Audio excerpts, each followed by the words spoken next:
بسم اللہ الرحمن الرحیم۔ ناظرین السلام علیکم ورحمۃ اللہ وبرکاتہ۔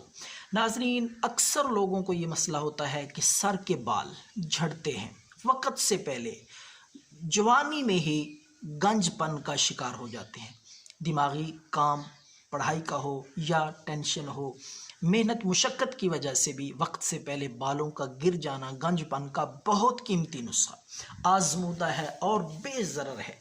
چند دنوں میں بغیر ہیئر ٹرانسپلانٹ کے آپ کے بال انشاءاللہ العزیز دوبارہ نئے سرے سے کالے خوبصورت گھنے چمکدار بال اس نسخے سے اگیں گے۔ تو آپ نے 2 عدد پیاز لینے ہیں، درمیانے درجے کے 2 عدد پیاز لے کر کاٹ لیں، اچھی طرح ان کو کاٹ کے ٹکڑے باریک، جس طرح ہنڈیا مسالے کے لیے ہم کاٹتے ہیں پیاز، اسی طریقے سے آپ کاٹ لیں۔ اور وہ کٹے ہوئے پیاز آپ سرسوں کا 1 پاؤ تیل لے لیں یا دوسرا تیل لے لیں، زیتون کا آسانی سے اگر مل جائے تو وہ سب سے اچھا ہے۔ اگر زیتون کا تیل نہ ملے تو آپ سرسوں کا تیل لے کے اس میں یہ ڈال کے پیاز کے ٹکڑے ان کو اچھی طرح ہلکی آنچ پہ گرم کریں، حتیٰ کہ یہ پیاز سیاہ ہو جائیں، جل جائیں۔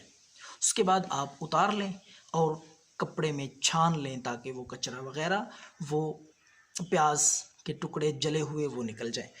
تیل ٹھنڈا کر کے آپ اپنے پاس محفوظ کر لیں۔ رات کو پوروں کے ساتھ بال کی جڑوں میں، سر میں اچھی طرح یہ ملا کریں رات کو۔ انشاءاللہ العزیز 11 دن تک یہ کریں، اللہ کے فضل سے گنج پن، نئے بال اگنا آپ کو نظر آئیں گے، اور یہ کرتے رہیں انشاءاللہ مسلسل۔ بالوں کے لیے، سر کے لیے بہت قیمتی نسخہ ہے۔ دعاؤں میں یاد رکھیں۔ اللہ ہم سب کا حامی و ناصر ہو۔ والسلام۔